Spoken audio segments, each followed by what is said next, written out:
আয় আল্লাহ, আমরা যারা হাত তুলেছি জানি না এখানে কারা ইয়াতীম, জীবনে আর বাবার চেহারা দেখবে না। কে যেন মা হারা অসহায়, মেহেরবানি করে মা বাবা মুরব্বীদের কবর জান্নাত বানায়া দেন। যারা বেঁচে আছেন হায়াত বাড়ায়া দেন, অসুস্থ যারা সুস্থতার নেয়ামত বাড়ায়া দেন।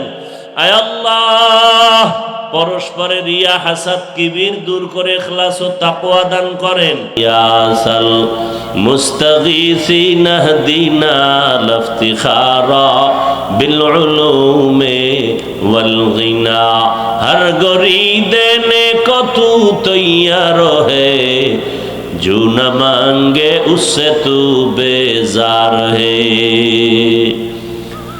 আল্লাহ তাআলা বলেন, বান্দা আমি তোমার দিকে কতটা আগ্রহী। কারণ আমার আলাদা ছেলে নাই, মেয়ে নাই, স্ত্রী নাই, কেউ নাই, আমি একা। ওয়াহদাহু লা, আমি আল্লাহ এক। আমি আল্লাহর আলাদা কোনো আপন কেউ নাই। জিনেরা আমার আপন না, নূরের তৈরি ফেরেশতা আপন না, একমাত্র গুনাহ করনেওয়ালা মাটির সৃষ্টির মানুষ আমার কাছে আপন। আমি আল্লাহ মানুষের বড় আদর করে বানাইলাম। আমি আল্লাহ পাক বান্দার দিয়ে নজর করে তাকায় থাকি, কখন বান্দা আমাকে আল্লাহ বলে ডাকবে। মাকে মা বলে ডাকো, বাবাকে বাবা বলে ডাকো, কোনো বাধা নাই। মাকে ডাক দাও 100 বার, বাবারে ডাকো 50 বার। মাঝে মাঝে 2-1 বার যদি আল্লাহ বলে ডাক দাও, আমি আল্লাহ তোর জীবনের সব গুনাহগুলো মাফ করে দিব।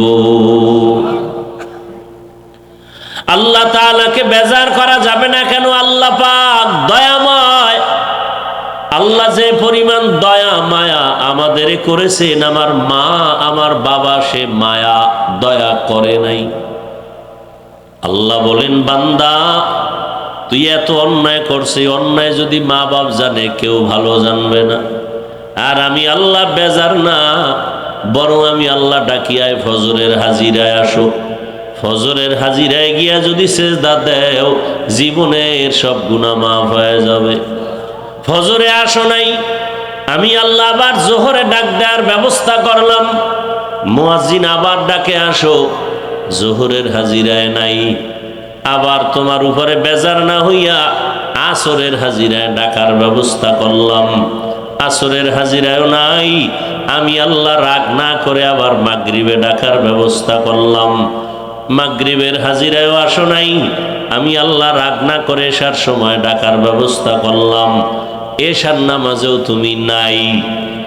এখন আল্লাহ কয়, এবার কি আমি মুখ ফিরায় নিব? না, এবার আমি আল্লাহ নিজে রেডি, মুয়াজ্জিন বাদ, আমি নিজে তোমাকে ডাকতে আসতেছি।